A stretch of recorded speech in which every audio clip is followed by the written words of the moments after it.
Baik, selamat berjumpa kembali ya mahasiswa TI yang saya banggakan. Mohon maaf kalau suara saya masih belum normal ya, karena saya masih dalam masa pemulihan, sedang di karantina Saudara ya. Jadi, singkat saja saya hanya menyampaikan, eee, terima kasih untuk Anda semua yang memaklumi dan sudah mendoakan saya, untuk kesembuhan saya. Ya, rasanya berat ya untuk, meninggalkan tugas yang sudah dipercayakan pada saya, tapi karena memang situasi dan kondisi yang tidak memungkinkan sehingga saya baru, eee, kali ini bisa menyampaikan lagi materi ya, harusnya sudah mungkin di minggu ke berapa sekarang, minggu kelima ya. Minggu kelima ini baru minggu ketiga, nanti di minggu ini saya akan masukkan materi minggu keempat ya, sehingga tidak terlalu banyak ketinggalan. Ya doakan terus, eee, semoga saya semakin pulih gitu ya. Oke, di minggu yang, singkat saja ya, mungkin saya nggak terlalu lama karena memang suaranya masih agak-agak batuk gitu ya, Saudara ya, ada sisa-sisa batuk. Ini materi tentang, eee, komunikasi data ya. Jadi kalau kita bicara komunikasi data dalam, apa namanya, dalam sistem terdistribusi, ya ini merupakan bagian yang, apa namanya, sangat vital ya. Karena ini merupakan bagian dari komunikasi yang secara khusus, eee, apa namanya, digunakan gitu ya, eee, berkenaan dengan komunikasi antar komputer. Jadi kalau di pertemuan, minggu yang kedua kan kita sudah belajar tentang, apa namanya, model ya, model-model ada apa, client server gitu ya, peer to peer dan sebagainya ya. Waktu itu saya minta Anda juga untuk nyari-nyari contoh kalau nggak salah ya, lupa lupa ingat ya. Tapi nantilah diakumulasi saja tugasnya, nggak apa-apa.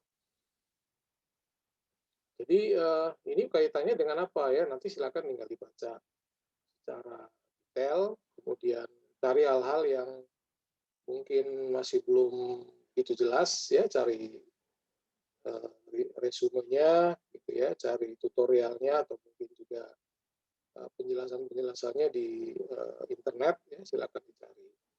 Jadi, komunikasi data ini, berkenaan dengan transmisi ya, atau pemindahan data dan informasi. Namanya juga komunikasi data ya.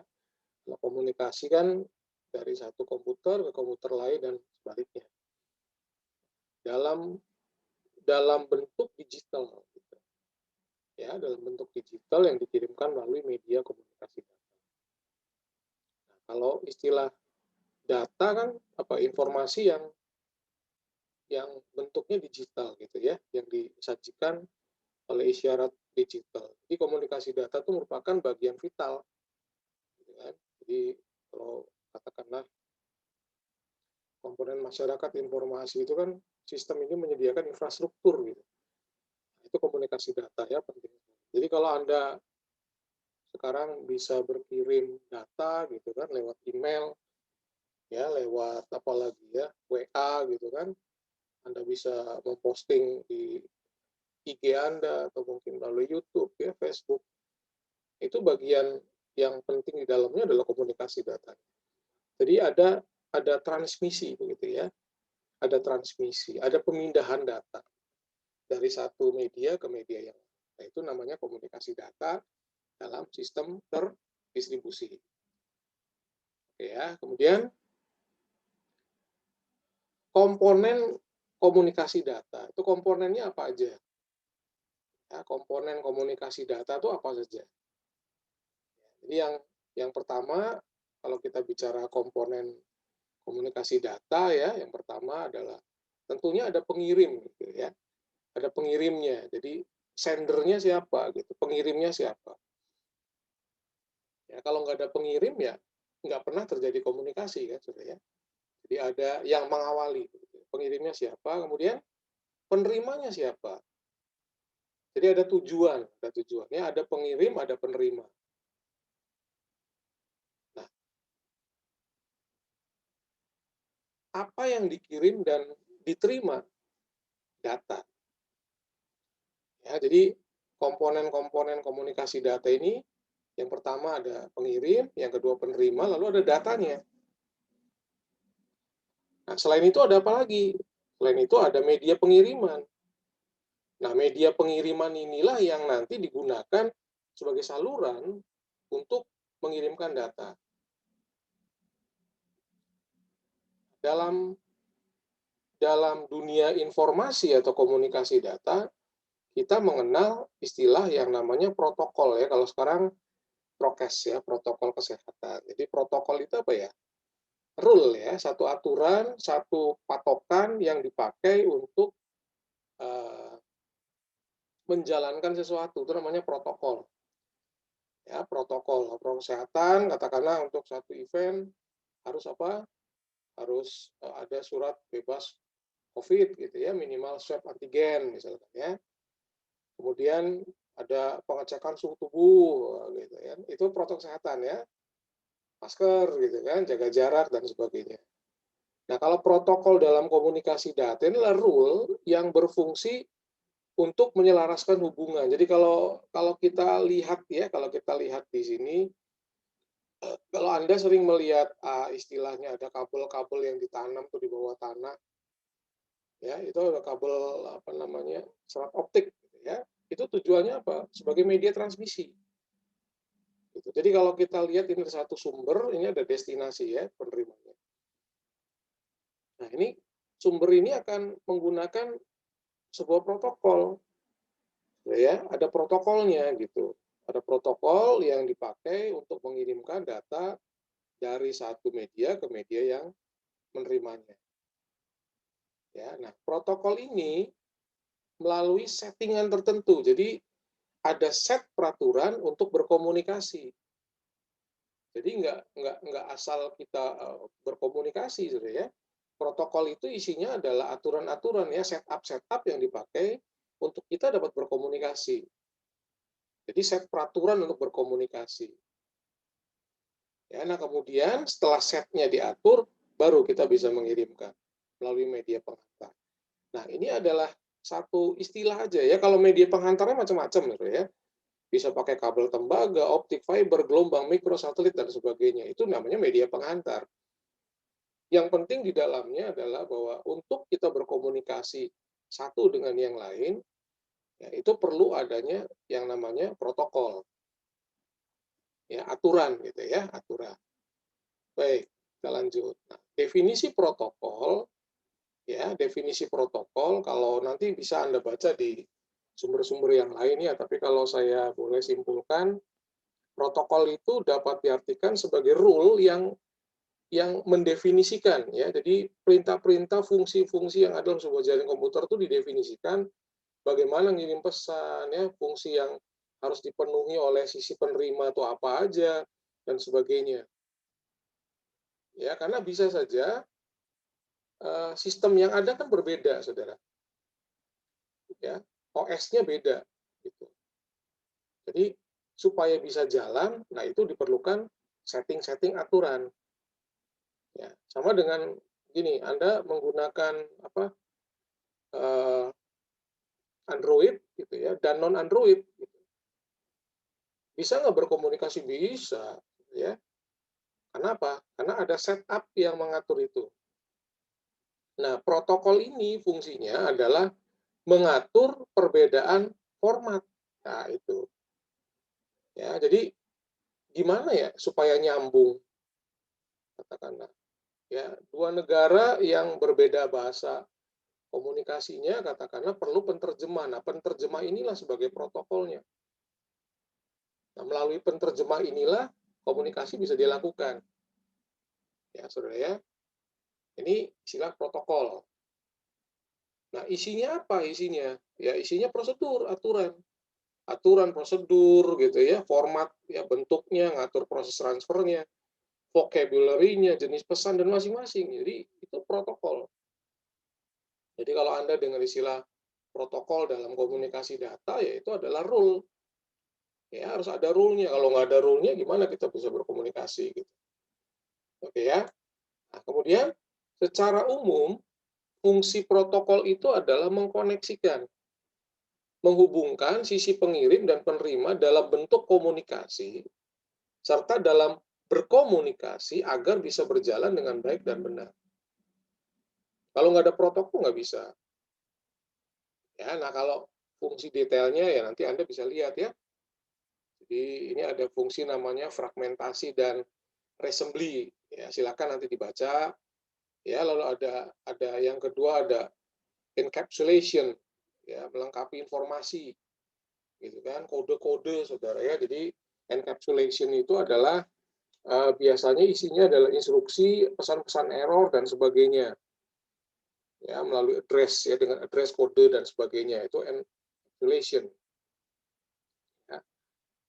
Kemudian yang ketiga ada connection control, ya lalu ada flow controlnya, connection control ya fungsinya membangun koneksi gitu ya, ya apa bagian yang dipakai untuk mengontrol sisi pengirim dan penerima. Ya. Kemudian flow controlnya bagaimana, error controlnya bagaimana, kemudian transmission service.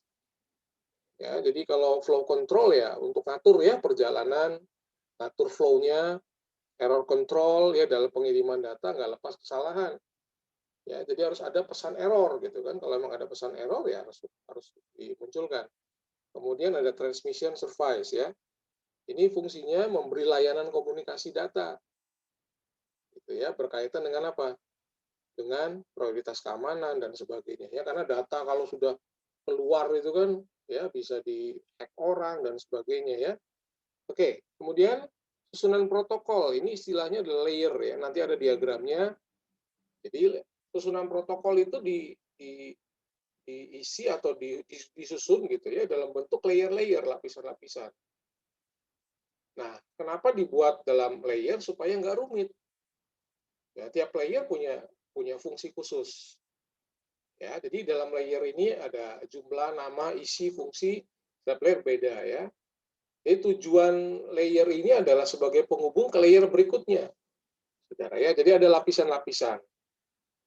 Nah, susunan dari layer ini dibuat sebagai bagian menunjukkan tahapan untuk komunikasi. Ya, antara setiap layer yang berdekatan ada interface-nya. Nah, gitu ya. Jadi interface ini ngatur bagaimana layanan layer yang di bawah pada layer di atasnya dan seterusnya. Nah, kemudian kalau kita bicara tentang standarisasi protokol ya, ini saya nggak usah bahas dengan detail, nanti Anda bisa cari sendirilah. Ada istilahnya ada OSI begitu ya, saudara ya. Jadi kalau kita lihat ada ISO 7498, ini standarisasi protokol. Ya, jadi ini dibuat karena gini ya, karena dulu itu kan vendornya banyak ya, vendornya banyak. Karena formatnya berbeda-beda menyulitkan kita untuk bicara tentang komunikasi secara global. Maka dibuatlah sebagai standar. Ya, namanya ISO International Standard Organization ya. Membuat sebuah arsitektur yang dikenal dengan OSI. Ya, Open System Interconnection. Nah, kalau sudah bicara Open System Interconnection, berarti sistem yang berbeda pun bisa berkomunikasi. Kira seperti itu. Nah, ini adalah model yang mendefinisikan standar yang menghubungkan komputer dari vendor yang berbeda. Apple sama Dell beda, sama IBM beda. Ya. Vendor-vendor punya karakteristiknya masing-masing. Nah, dengan menggunakan OSI ini komunikasi bisa terjadi. Gitu. Nah, model OSI itu dibagi dua ya, ada upper layer dan lower layer. Jadi kalau yang upper layer itu fokus pada aplikasi pengguna dan bagaimana si file itu dipresentasikan di layar kita, gitu ya. Sedangkan lower layer-nya itu komunikasi melalui jaringannya. Yang kelihatan di kita itu di upper layer-nya, saudara ya.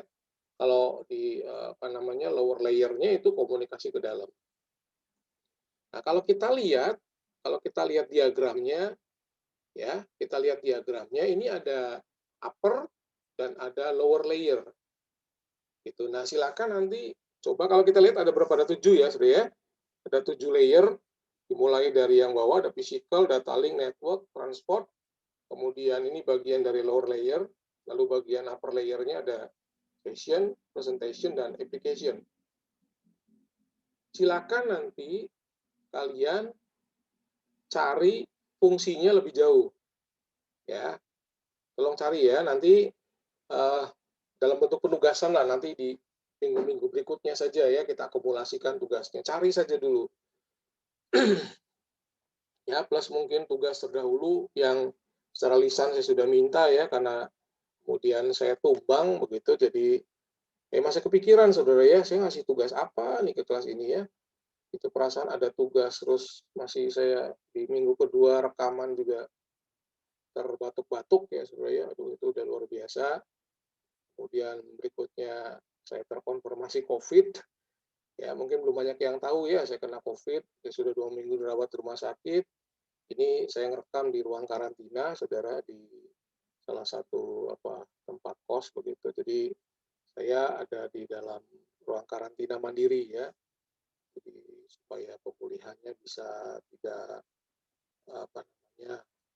merepotkan orang lain. Ya, mudah-mudahan nanti seminggu lagi kondisi sudah fit dan bisa pulang ya ke rumah, aja dari rumah. Baik ya Saudara ya. Nah, silakan nanti ini ada keterangannya nih Saudara. Ya, ada keterangannya baca aja ya.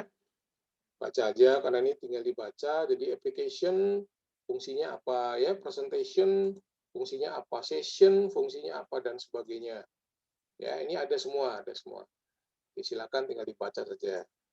Nah, kemudian hubungan antara model referensi OSI dengan protokol internet dapat dilihat dalam tabel berikut ya. Jadi kalau Anda lihat ada istilah protokol ya, TCP/IP itu macam-macam ya. Ya. Jadi kalau kita lihat yang aplikasi gitu ya, aplikasi itu apa aja sih? Presentasi ya, sesi ini ada istilahnya nama protokol ya. DHCP, Dynamic Host Configuration Protocol itu apa? DNS, Domain Name Server itu apa? Ya, nah silakan ini dipahami oleh Anda ya. HTTP itu apa dan sebagainya ya. Referensi-referensinya saya nggak masukkan di sini karena terlalu panjang. Jadi silakan nanti kalian cari-cari sendiri ya. Apa yang dimaksud dengan DNS itu apa sih? Oh, silakan baca tuh. Referensinya banyak. Ya, dibaca ya. Ini tinggal dibaca-baca aja kok. Ini istilahnya banyak yang sudah Anda kenal ya. Yang sudah Anda kenal, silakan nanti dibaca gitu kan. Yang masuk bagian ada bahasan khusus itu adalah RPC ya, Remote Procedure Call. Oke ya. Transport itu apa saja ya, TCP itu bagian transport. Kemudian network, ya ada IP, ada RIP, ya. Ini untuk knowledge-nya Anda ya, supaya Anda ngerti istilah-istilah ini kan kalau kita sekedar mendengar, sudah ya, tapi Anda nggak paham fungsinya ya tentunya masih belum belum belum belum paham betul ya. Jadi kita harus tahu fungsinya. Oh, IP itu ini gitu. Ya, protokol untuk menetapkan routing. Nah, gitu ya. Tracing IP ya. Protokol memilih routing RIP. Nah, jelas ya Saudara ya. Baik, silakan nanti dibaca-baca ya. Kalau fisik sih Ethernet ya dan sebagainya lah. Nah, bagian terakhir ya, bagian terakhir itu ada istilah remote procedure call. Remote procedure call itu sebuah metode yang memungkinkan kita mengakses sebuah prosedur yang berada di komputer lain. Jadi istilahnya di remote. Ya, kalau remote itu kan jarak jauh. Remote motor, remote mobil gitu ya. Remote TV, remote AC kan jarak jauh. Sebenarnya kita nggak harus menyentuh, ya, tapi bisa menjalankan alat tersebut. Nah, pendekatan untuk melakukan ini, server harus menyediakan layanan remote prosedur.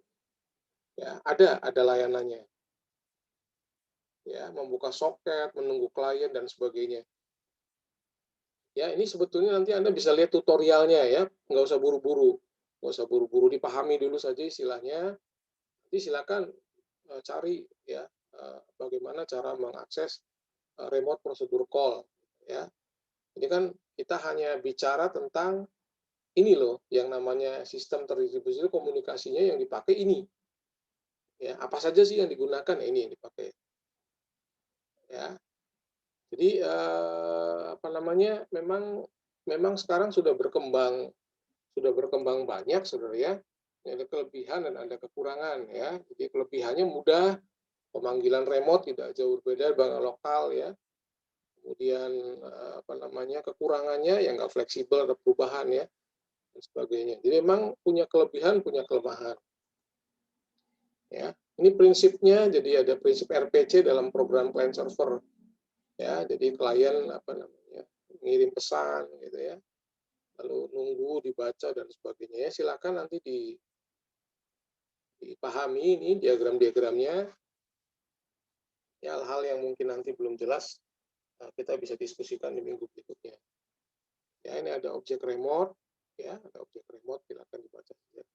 Oke ya, jadi kira-kira itu yang bisa saya jelaskan ya. Ada bagian-bagian yang mungkin belum secara detail terbahas tadi, itu minimal itu menjadi tambahan pengetahuan untuk Anda ya. Silakan cari hal-hal yang menurut Anda masih belum jelas ya. Kalau dijelaskan semua nggak cukup, ini sebetulnya materi untuk 2 pertemuan ya Saudara ya, untuk 2 pertemuan, tapi saya buat di pertemuan minggu depan mungkin kita akan masuk di yang berikutnya ya. Mudah-mudahan sih pengennya saya minggu ini di hari tertentu ya, nanti mungkin kalau nggak eh, hari Kamis begitu ya, mungkin saya akan posting lagi minggu yang keempat, nggak apa-apa ya. Karena ini kita kuliah online, jadi Anda bisa apa namanya, kuliah kapan saja, dan saya pasti informasikan nanti melalui grup. Ya. Baik ya, demikian yang saya bisa sampaikan ke Anda. Ini ngomong juga masih nahan-nahan batuk nih saudara ya, takutnya nanti batuk berkepanjangan. Ya, mudah-mudahan apa yang saya sampaikan boleh menjadi tambahan pengetahuan untuk Anda semua.